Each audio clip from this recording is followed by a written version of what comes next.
real work is done at the executive branch and in the House of Commons. The Senate is really just an approval process at this point.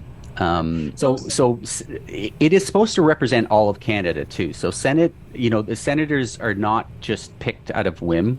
The Prime Minister appoints them, and there has been, the odd case where the Senate has too many conservative people in it or too many liberal people in it, because we've only had conservative and liberal governments.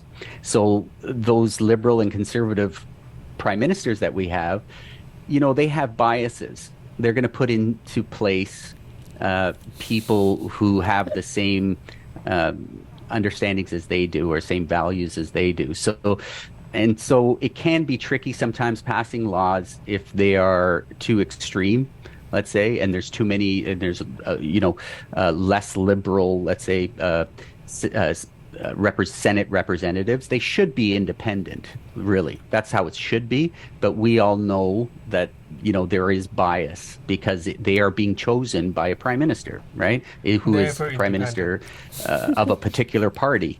So they have biases. If Senate was in the United States, there's a Senate as well, right? Those senators in the United States are actually voted. We get the people of the United States get to vote who their senator is. We don't have that in Canada. So that's why I kind of said they're mainly symbolic, because most of the decision making really comes from the executive branch, which is our prime minister and all of his cabinet, who make those big decisions and then bring it to the House of Commons. Let's get an example of that. Okay.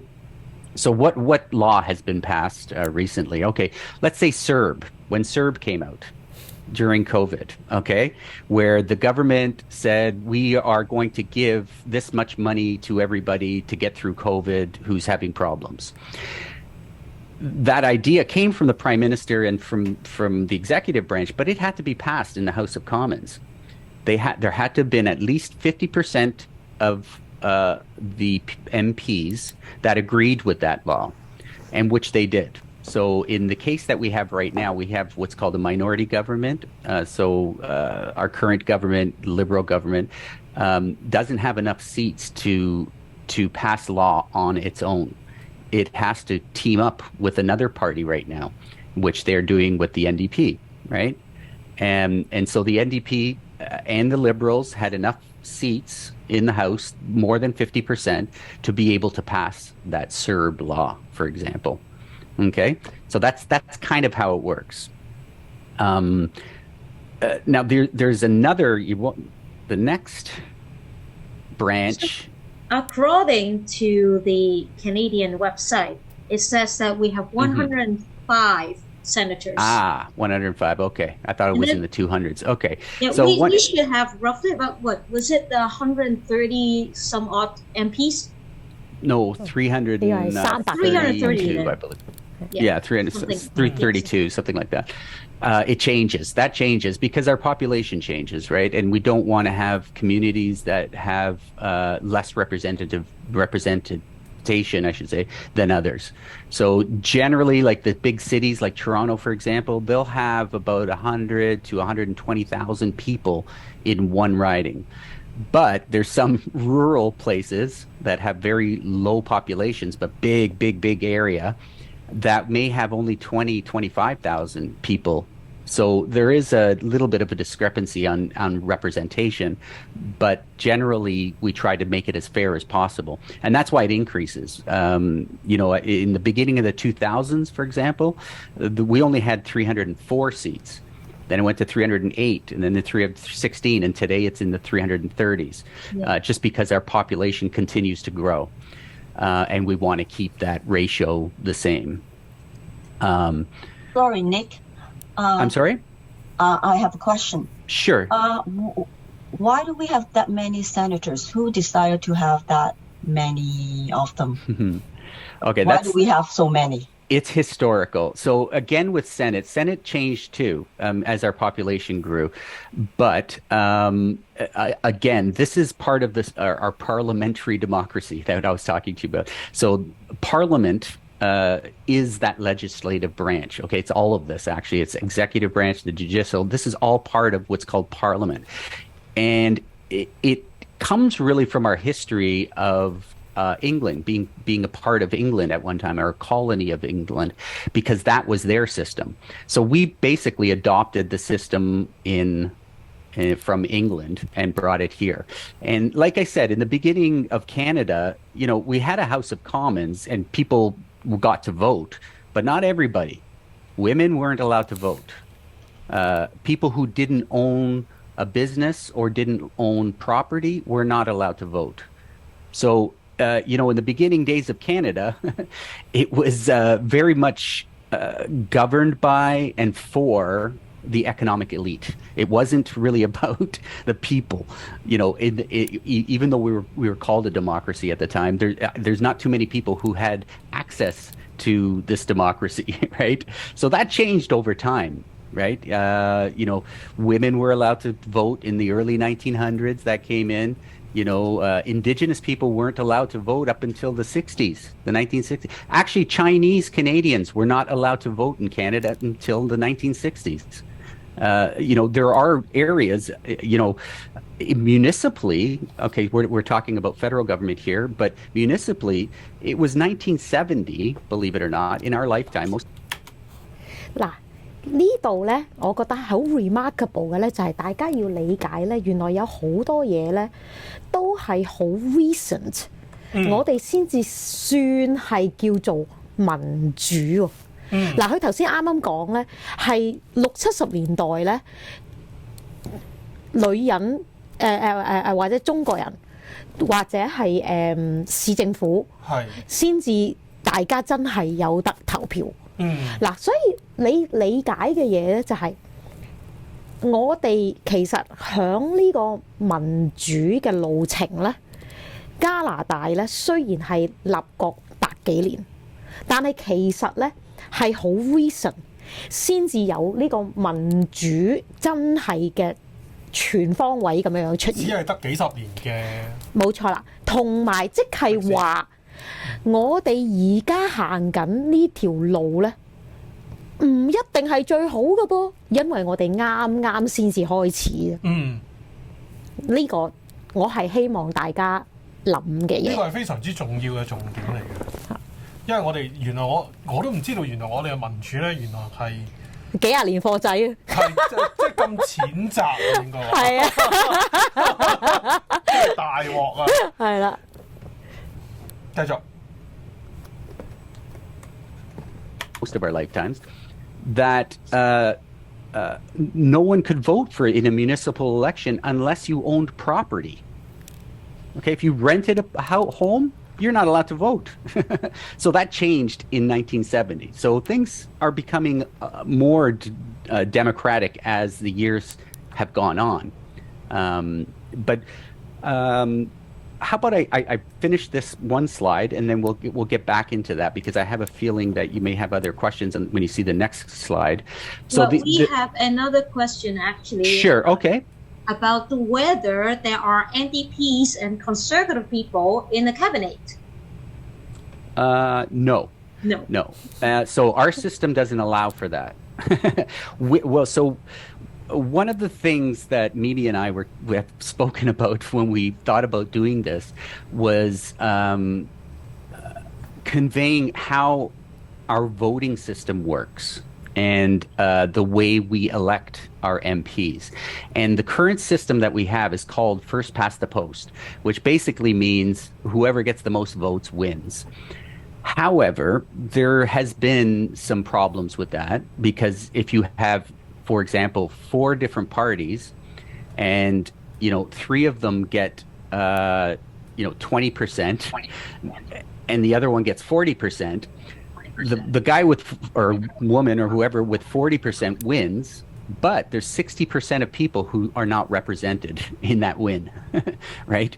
So the current government that we have right now, and how it works is whoever is the prime minister or the winning party, the party that has the most seats, they hold the prime ministerial position and will also hold all the cabinet positions.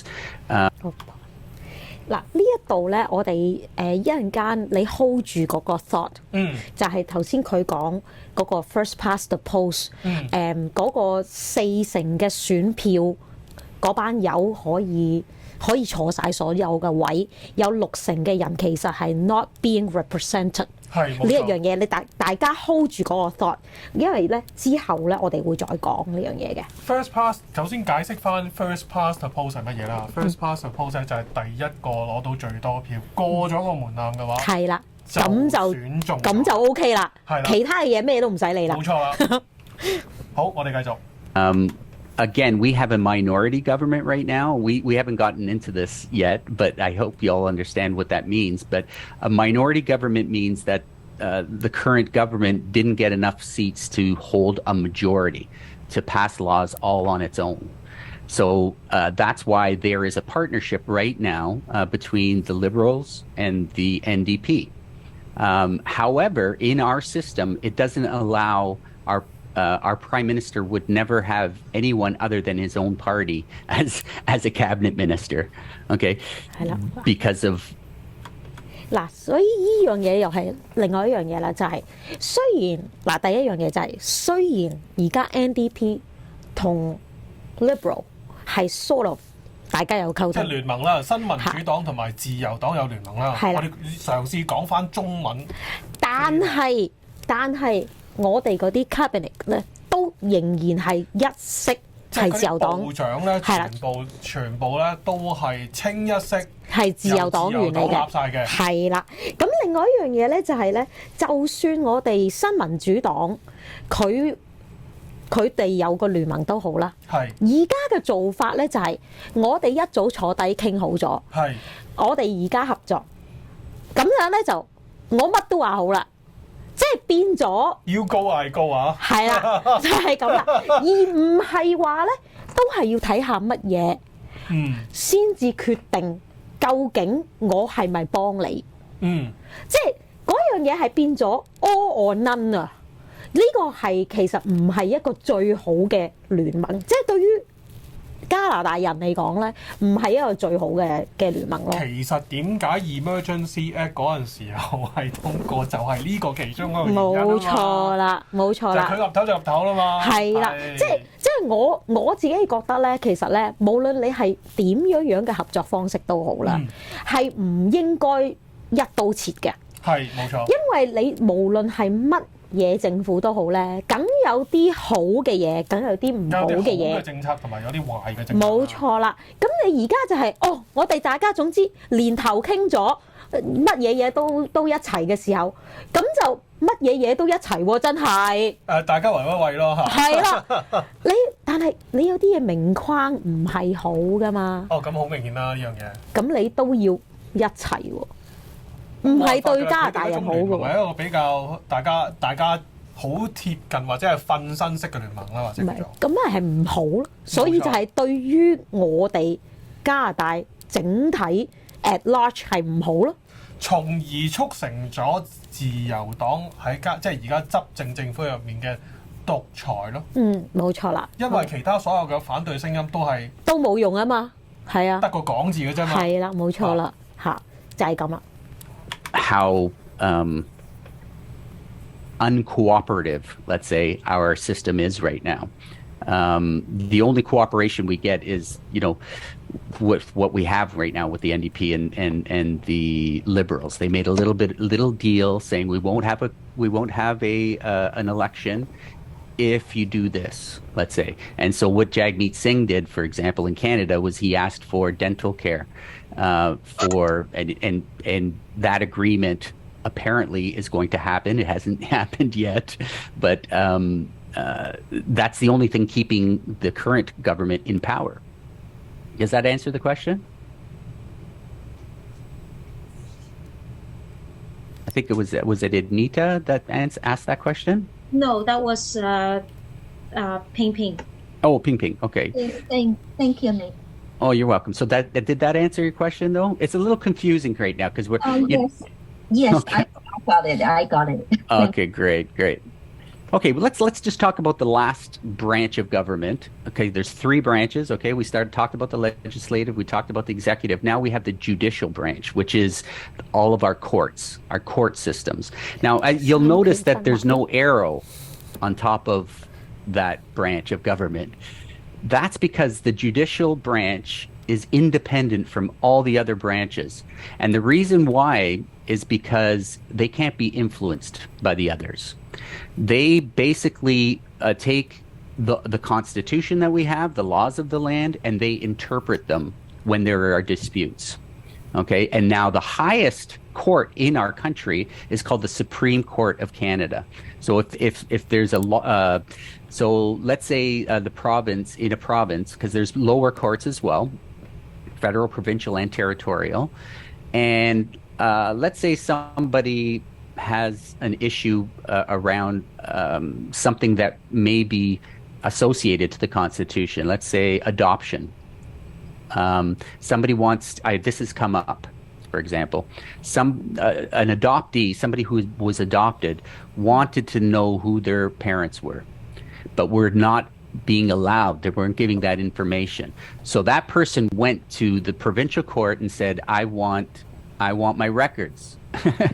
And she had to go to court, and the court said, well, you have a right to see your records, but I can't give it to you. You have to go to the higher court, to the Supreme Court. So they went to the Supreme Court, and there she actually lost. And she still doesn't have her records. But that's an example of how our system works. There's a hierarchy in the court system. It's a very interesting example that you had there. Like, under what circumstances that person who wants to know who her or his parents were would actually lost that right?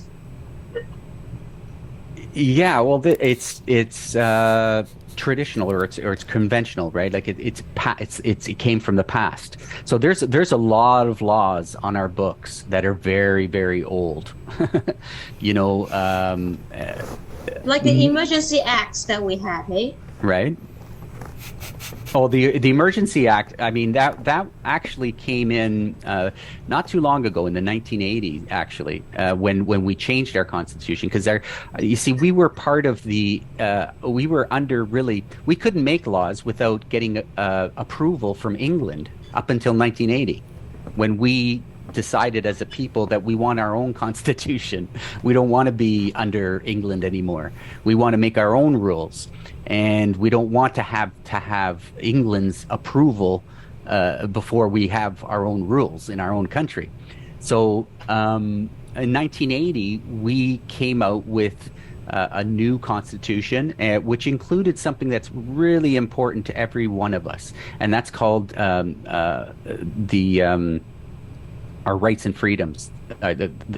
So all of our rights and freedoms, the Charter of Rights and Freedoms, came into only in 1980, so not too long ago, and before that we were really under British rule, so we had to use their laws, not our own laws. Even though we have,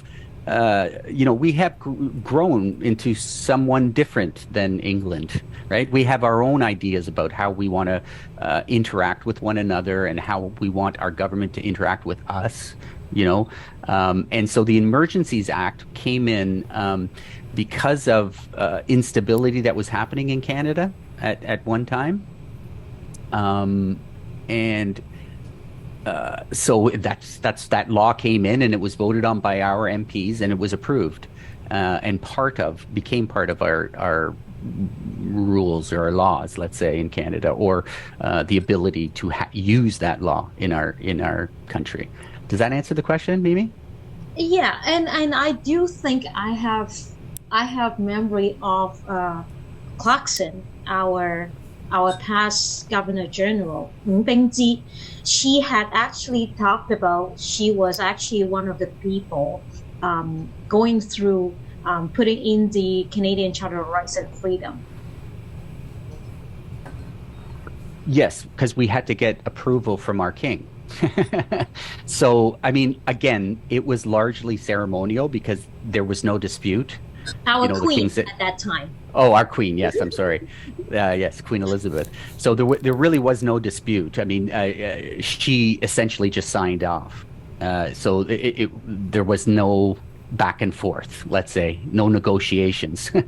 We said what we wanted, we put it to her, and she signed it and said, okay.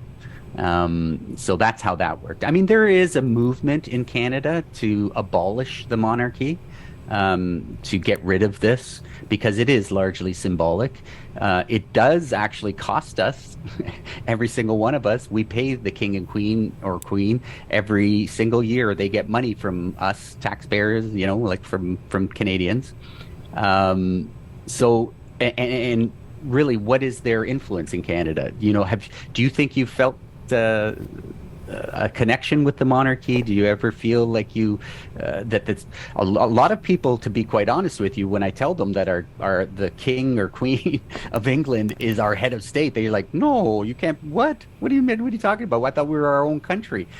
So people are pretty surprised that the king is our king. But it is so because of our history. Okay. So is there any more questions when it comes to this kind of this area of our parliamentary governance? Because that's what this is here. That's what refers to parliament, all of this. Okay, we'll go on to the next slide. 嗱呢度咧，我想講一講咧，就係呢個就好 typical 一個三權分立啦。Legislative 咧就係立法啦，即係等於我哋香港嘅立法會啊，或者立法局啦嚇，以前啊，係啦。咁啊，executive branches 咧就係行政局啦，或者係行政會啦。judicial 點 ？judicial 咁讀啊？唔知啊。嘅 branches 咧就係我哋嘅立法，唔係立法咯。呢個係法院嗰個啦，係啦，冇錯。叫做咩咧？香港我哋叫咩咧？法院咯，最高法院咯。